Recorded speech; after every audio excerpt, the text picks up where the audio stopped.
If you're an entrepreneur and your business is not yet registered, if you're looking to grow your registered business, or you're an accomplished professional.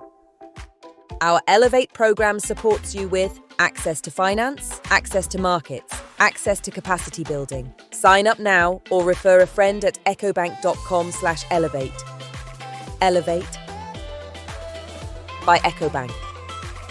A better way, a better Africa.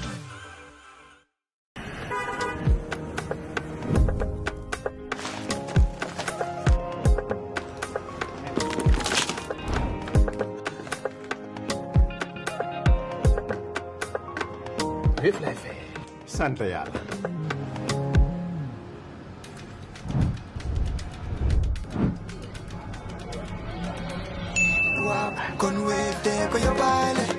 looy xaar utal Wave nga scan nga fay nag doo ci yokku dara.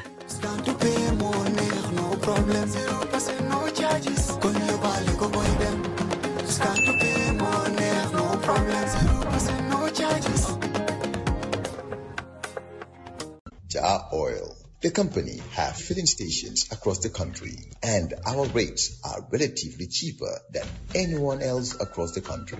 Jar Oil is the biggest producer and distributor of cement in the country with the most competitive prices in the market. It's Monday, the 3rd of August, 2026, and you're with Coffee Time with Peter Gomez. We're broadcasting live to listeners in this country on the FM band, 92.1 megahertz. Globally, we're on www.wcr.gm, although I see that we are having problems this morning.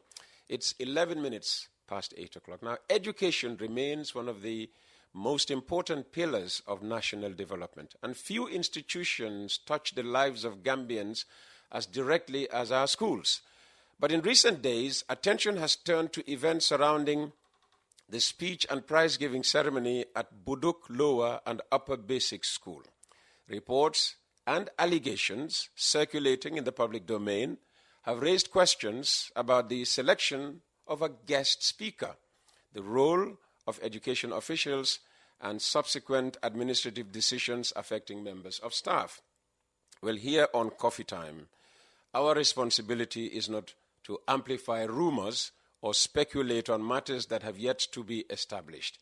It is to seek clarity, ask fair questions, and give those responsible for our public institutions an opportunity to explain. And that is precisely why we are pleased to welcome the Minister of Basic and Secondary Education, the Honorable Dr. Habibatu Drame, back to the program. She's been here before. Honorable Minister, good to see you again, and thanks for joining us. Thank you. Good morning, Peter. Good morning to listeners and viewers. I am excited to be here. Let's begin by establishing the facts. Has the ministry been briefed on the events surrounding the Buduk speech and prize-giving ceremony? In other words, what do you know about the matter? Thank you, Peter. Good morning. Yes, we have been briefed about the incident at Buduk Low and Senior Secondary School. I have actually requested for a report, which I am hoping to receive in the next few days. First, I want to commend the education community for the wonderful speech and prize giving ceremonies that have been going on. We are happy to see the school comply fully with the press release regarding school speeches and prize giving. And we have seen our learners come beautifully in their uniforms across the country. I think that's highly commendable. We thank the school administrators. We thank education stakeholders, parents, and the learners. And it has been beautiful. I have seen pictures of these young boys and girls, and they have been quite amazing. Thank you very much. This is the only way we can work together to ensure that we not only bring stability in the education system, but also support the learners and focus more on delivering the teaching and learning services and reduce the burden on parents and the learners. The matter, now coming to the matter, the incident at Buduk, normally when speeches and prize-giving ceremonies are organized, the school authorities work with the structures, the governance structures, of the school, which includes the community. We have a very strong participation of the SMCs and the Parent-Teacher Association in our school governance system, because we need... SMCs would have senior management committees? They are the school management committees, and the school management committees involve the community members. It could range from leaders within the community to, the parents and any stakeholder in the community that is interested in education or that we feel has influence in the community that can support our work in terms of getting the learners in school and also supporting them at home. So normally, school authorities are supposed to be very close to this segment of our governance system, because we have realized that we need the community to deliver the teaching and learning in our schools. So I had expected that Buduk, upper and senior secondary, would have involved the community, because the matter that happened in the school was lack of communication and lack of agreement on who the guest speaker was going to be. So based on the briefings I received, one CHAM was identified Mod CHAM was identified. I don't know Mod CHAM, and therefore I can't say anything against Mr. CHAM. A gentleman, he was identified according to the reports by my regional office to be the guest speaker. By the way, these two schools came together to have one speech and prize given, and therefore they formed a committee. And the committee members were selected from the 2 or 3 schools, because it has all the levels of education. So they came together, and according to reports, some staff in the school recommended CHAM. It was not the committee's recommendation, the report I received. It was a group of staff who had recommended to the committee for CHAM to serve as the guest speaker. So when CHAM was identified as guest speaker, I think a day before the speech and prize given, the committee came back to the school authorities to report the logistics and, of course, the person who is identified as guest speaker. And then the community came to know, and the community raised some flags that they cannot have CHAM as a guest speaker, because you have to remember that our speeches and prize giving ceremonies, the audiences are the learners and their parents. And it's very important that we go along, we work with them, collaborate to ensure that whoever we are bringing, at least they are happy, to listen to the person. At the end of the day, we want people to come to our school and inspire our learners, and also to advise them, because they would be the ones we hope to grow and to be good citizens in this country. So when the community disagree to have CHAM as the guest speaker, the simple thing the school authorities could have done was to respectfully call CHAM and relate this to CHAM. But again, that is an area that we will address at our level, because it's a matter that should not have even come to the office of the PS, much more the minister, because it is I see it as a very simple matter that they could have handled. So when CHAM, when we came to know, because it was like a push and a pull, okay, CHAM is going to be, and the community said, no, we don't want him to be a guest speaker. So the best we can do is to look at the greater good. And the greater good is to step CHAM aside and get someone else that the audience is comfortable with to deliver the speech, or to serve as a guest speaker, and that's exactly what we did. We haven't done this because we believe, or it came to us that CHAM belongs to another political party. I think over time, CHAM and the community had been having issues. We all know politics. When we belong to different camps, sometimes it's not easy, and that's why it's always nice, even if you don't agree, you don't belong to the same party, you relate with each other respectfully, so that when a thing of this kind comes up, people will still be happy to have you on board. But it appeared they had not had very good relations in the past, and they consider CHAM as someone who has not been respectful to the elders of the community, and as such, they could not have been an audience for CHAM. And we couldn't allow a few people to stop a speech and prize giving from happening. Okay. So we decided to give that directive for CHAM to step aside and for someone else that the community is comfortable with to come and be the guest speaker. So this was what truly happened. It has nothing to do with. According to information that you received, the school management committee chose CHAM, but the public, the community, said no. Yes. And this was when the ministry intervened. What role, if any, does the ministry play in approving or changing guest speakers normally at public school functions? Is that a decision for the school? Is it for the ministry, the regional office, or what? It was a decision that the school could have taken. Like I said, it's not a difficult thing. I mean, if they had the meetings with the SMC and the community, it would have been very clear at the onset that no. Yes, we know you want to take him, but we are sorry. We won't be as an audience to him. And they could have quickly, respectfully called CHAM and have it addressed. So it was a slack on the side of our administrators at the level of the school to handle this properly and professionally. Okay. But normally, does the ministry intervene in situations like this to, help schools decide on a speaker for their prize and speech giving ceremonies? No, we don't. We leave it completely with the schools and the community to decide.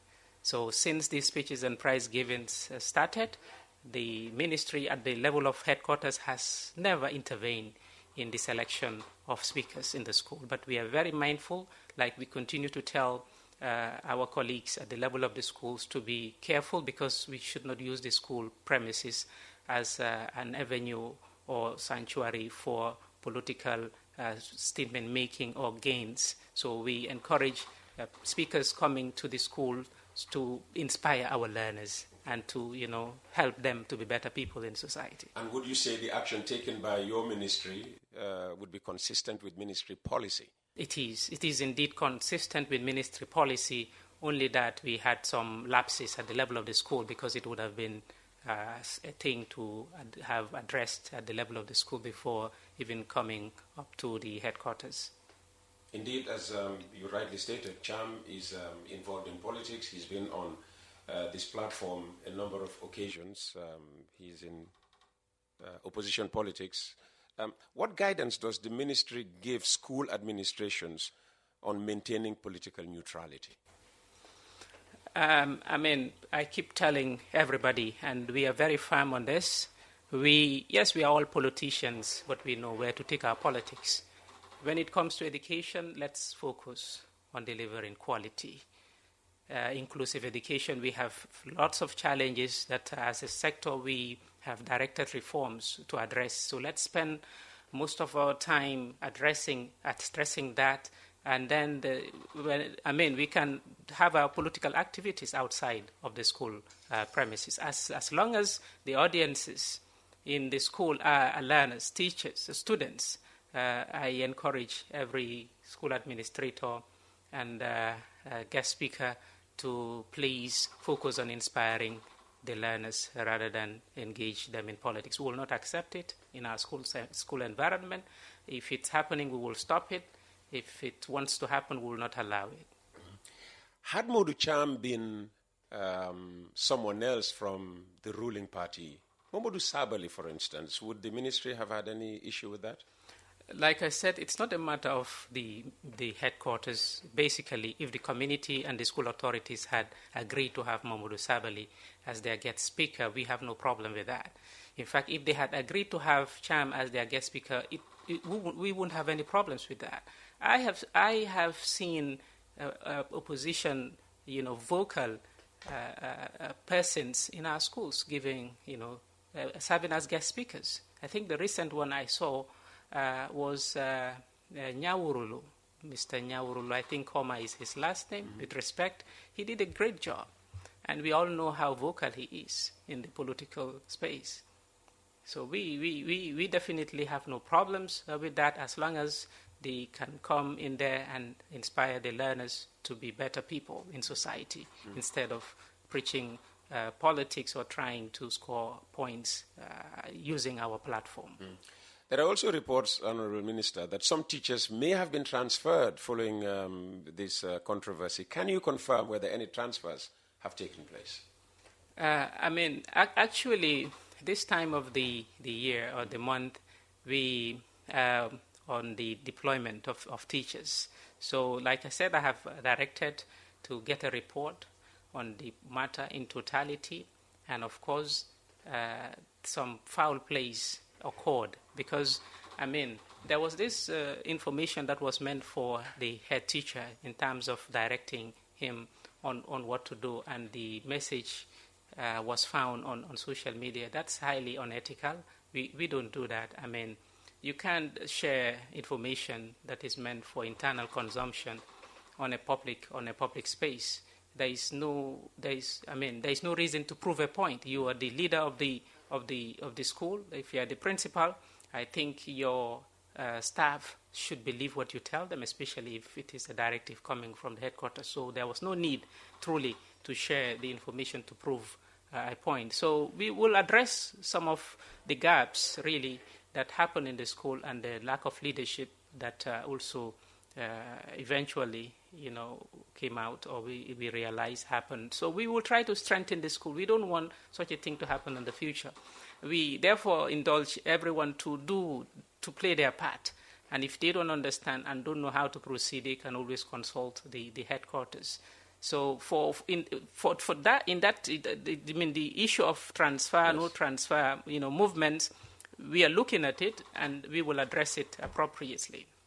And even if one of the suspected leakers of this information were to be transferred, you're saying it just happens that we are, at a point, in the academic year when transfers will happen, whether they leaked or didn't leak before, transfers would have been made anyway. Yeah, transfers are already happening.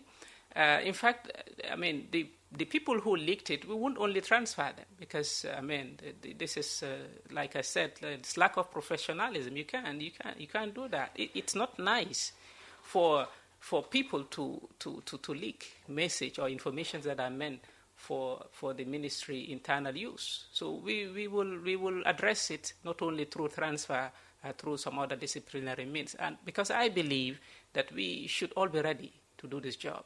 And like I said, there is no point. There is no point for me to, for example, share something that's meant for internal consumption to you, Peter, because I want to prove a point.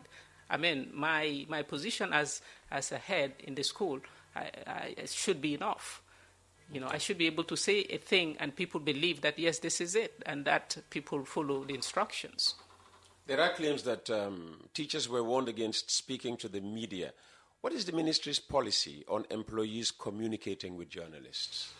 There are spokespeople. I'm not aware. I don't know where that directive came from. But generally, when it comes to talking to the media about your own personal interviews, that's okay.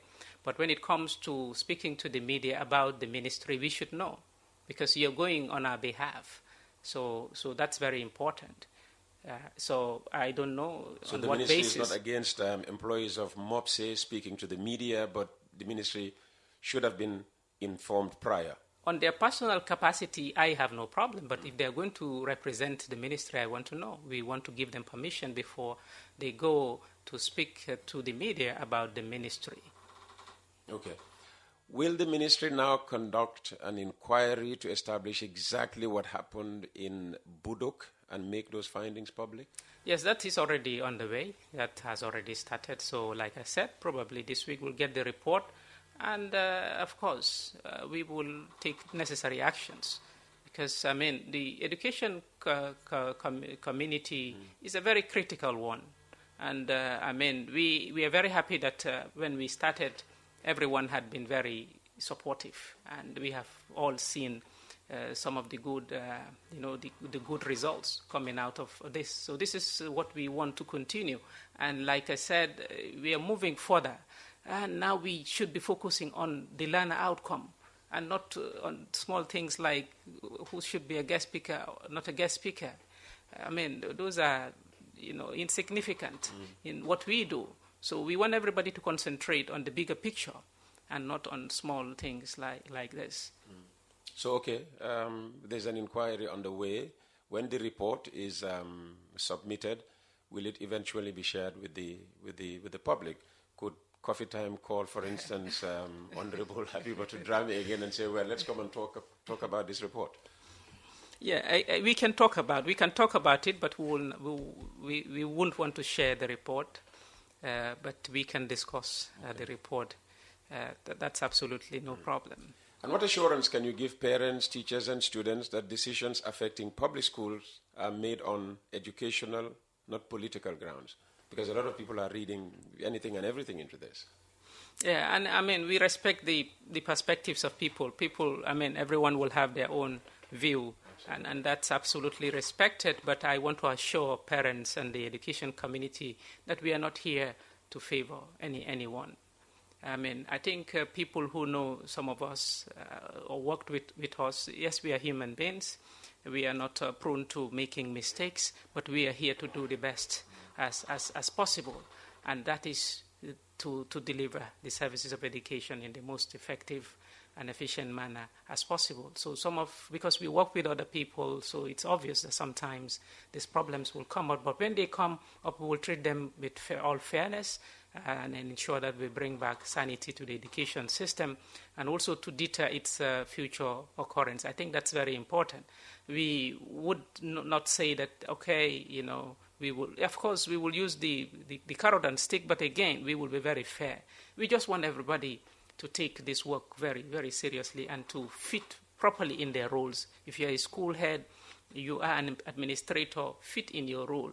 I mean, if the minister is there, it means you represent the minister in your school. So you should be able to make very important decisions that would be respected and adhered to by people who work under you.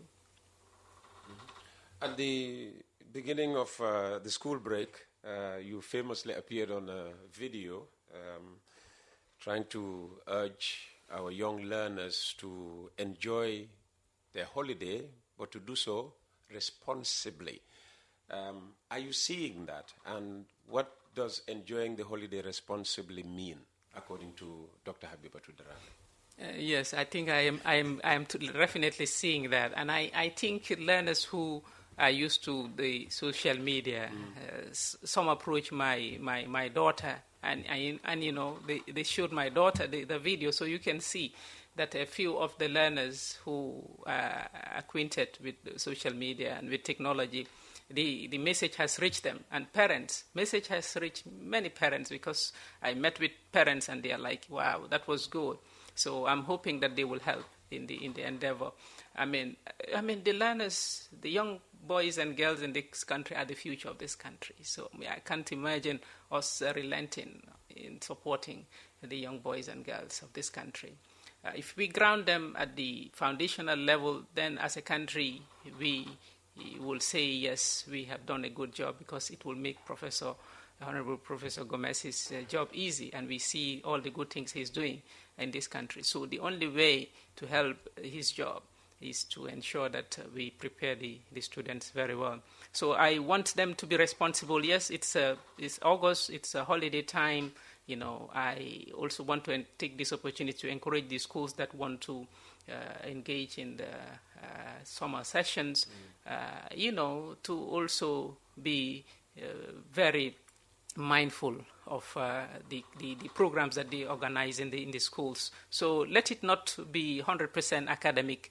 Let them blend it with some fun, with some activities that will encourage the young learners to come out of their comfort zones in terms of expressing themselves, in terms of getting involved, and in terms of participating, if it's going to be an activity that is of public speaking in nature, or that is a debate, or even being creative. So let them get out of the normal teaching environment and expose these learners to some other things that will help them in their day-to-day life, and also in their growth generally before the schools open.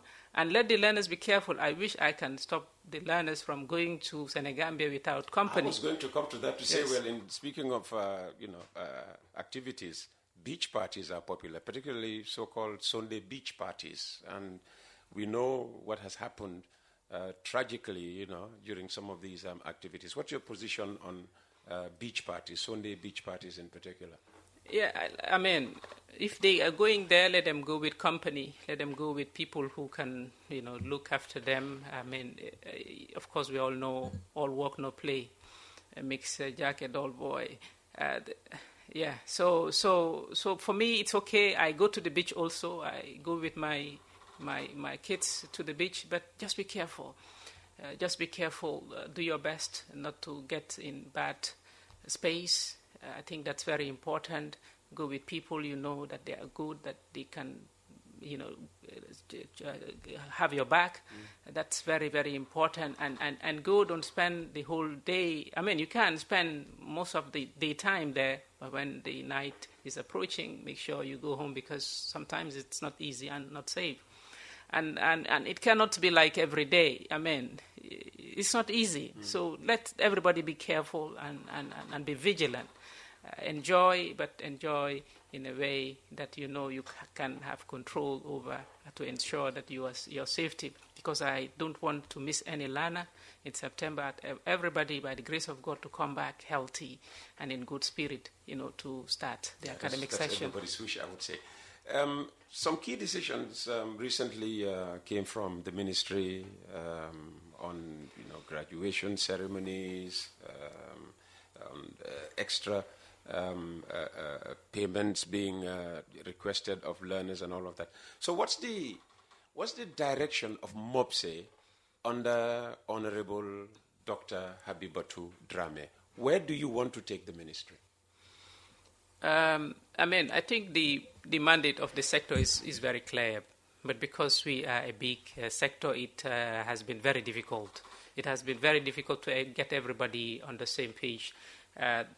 Last week we were in a session, senior management and partners were in a session to finalize the postings.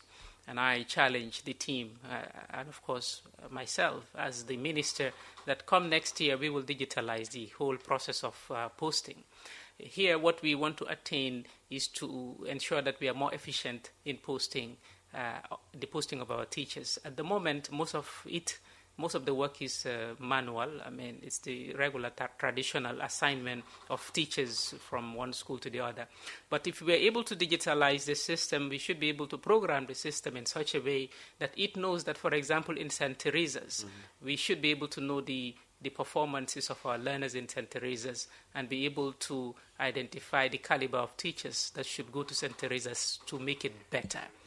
And in that way, once the program is up and then the posting begins, the system automatically will identify the people that fit in the different schools based on the levels and, of course, in terms of quality, where the schools are. So perhaps after that process, we'll just come back to do a few adjustments, because sometimes some people, because of health reasons, they can't go to certain parts of the country, and we are always very happy to consider the requests that come along those lines, and we are also happy to consider requests that come from female teachers whose postings, for example, if they are very far away, cause family challenges. So we are always happy to look at some of those things when they are very genuine. So that is the focus. The focus is, let's get away from activities that are not adding much value in the school system. And I have seen in school some instances that schools will use the learners to go and look for funding. So we said it's not happening, because it's not the job of the learners to be going around and looking for funding for schools. So we are happy we stopped that. Okay, we are happy we stopped several other things that we believe were just distracting the learners. So for me, the focus is, let's deliver the learning. In fact, I have said that come this year, the WASC, the GABES, the NAT examinations, we will tie it directly to the teachers. I want to see the NAT 3 results of a school, and I want to tie every class results with the teacher. So if your class results are less than 40%, it means you as a teacher, you have failed. And if that is happening, that it means I as a minister has also not passed. So we will look at it on the perspective of every single contributor, what they are doing, and assess where the gaps are and address it. I think that is the only way. If we are able to share those informations amongst ourselves, I see that my colleague class is scoring 60% on average, and I am scoring 30%, then something is wrong with me. So the issue of mentorship will come into play, and then we will look at the gaps and try to get the teachers trained to strengthen the gaps to see whether we can improve the output or the outcome when it comes to the results. And I believe that we can change it, and we will change it by the grace of God. So we need all hands on deck. Teachers, administrators, the parents, and of course the learners. So we need everybody to help us to attain this goal. On the issue of using learners, to raise funds, I'm a parent. I have children at home. Sometimes they come and say, "Well, teacher, you owe $50." And now, when that happens, you're saying that should not happen. You've said that categorically clear that it shouldn't happen. When that happens, what should parents do? What's the recourse for parents? Okay, I know. It's not easy. No matter what you do, you close the tabs here, the other tabs open. I know if those things are happening, normally it comes from the private schools. And I mean, we are very... Even public schools. Public schools. Even public schools, yes. Yeah. Ordinarily, it should not happen. I mean, public schools should not collect any money from the learners. In fact, they should not tell the learners to go and get some fees to get money for the school. So normally, if the public schools have anything that they want to do that requires some resources that they do that is not in their SIG, what they normally do is to discuss it with the SMCs, the community. SIG is School Improvement Grant. Yes, the School Improvement Grant. So what they do, they discuss it in the Parent-Teacher Association and the SMC, at the SMC level. So it's at that level that, the parents can decide what to do to help the school. We have no problems with that. But if it's a public school, the learner should not come and ask the parent for any money to pay in the school. So let people be very clear about that. Private schools, that's okay. But they again should be moderate. They should be moderate, and of course, the PTAs also in the private schools can moderate those kind of requisitions or requests that come from the school. So you see, the public has a very strong influence on what happens in the school, and I hope the parents know that. Honourable Minister, thank you very much for joining us. I want to end on a development that is gaining traction around the world. Earlier on, you spoke about some learners showing your video to your children, so which means that young ones, are also on social media, and starting with Australia, where there's been a ban for under 16s, the UK about to jump on board, other countries as well, banning under 15s, from social media, especially in schools. Is this being considered by MOBSE and perhaps, MOHURST collectively? Yes, what we are working on is a student handbook. We're working on a student handbook that will help the learners understand the things that are accepted in school and those that are not. And it's, in this we also have an area that looks at the use of the mobile phones and other gadgets in the classrooms. So it must be that. If you want to use a mobile phone in the class, it must be controlled. It has to be that the teacher wants you to use the mobile phone maybe on a particular activity that require the learner to use the technology. Otherwise, we will not allow students to use mobile phones in the classroom. So the policy is going to be very clear about the do's and the don'ts. In terms of the learners, when the learners are in the classrooms or within the school premises. So hopefully this month, August, we will have that ready, and every learner will have access to the learner handbook and code of conduct. At the moment, we don't have the capacity to stop or to restrict learners in terms of their access to certain social media sites. I think as a country, we don't have it in place. So as a sector, I don't think we will have the capacity to say, for example, learners can't have access to Facebook. But you can stop them from bringing mobile phones to schools. We can manage the usage of mobile phones in the school premises. Because we are also working to integrate technology in the school curricula. So, like I said, if they are using it, it must be that the teacher is in charge and is guiding the process. Maybe they want to use it to learn about a certain thing that is allowed. But if in the absence of that, we won't allow going forward when the handbook is ready, any learner indiscriminately use the mobile phone, especially inside the classroom. And just finally, any final thoughts? Finally, Peter, I want to thank you for this opportunity, and I want to thank all teachers, head teachers, the education community generally for the support. It's never easy. And like I said in the beginning, we are human beings, and we are not immune to mistakes. When we do, it is not because we want to disregard anybody or anything. It is because we are human.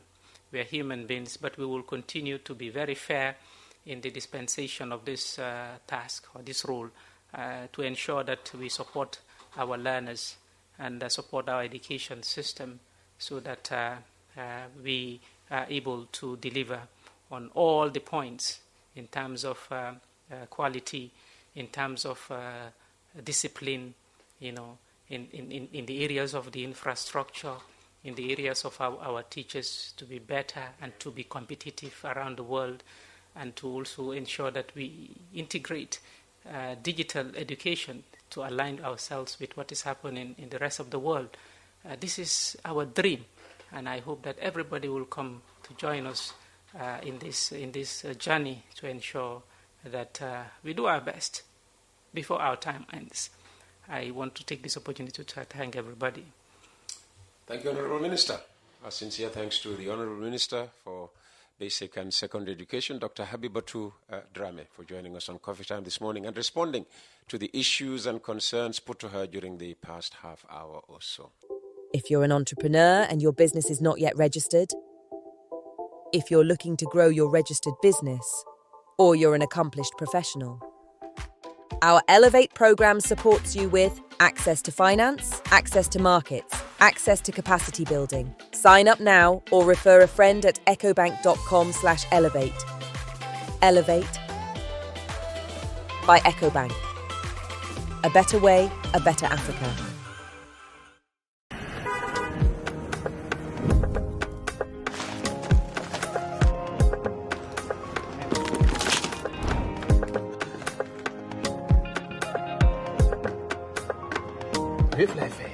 sant yàlla.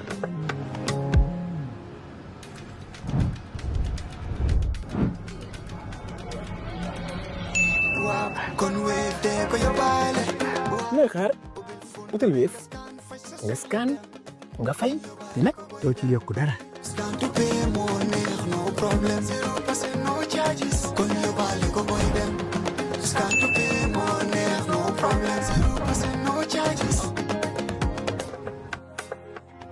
Jar Oil, the company, have filling stations across the country, and our rates are relatively cheaper than anyone else across the country. Jar Oil is the biggest producer and distributor of cement in the country with the most competitive prices in the market.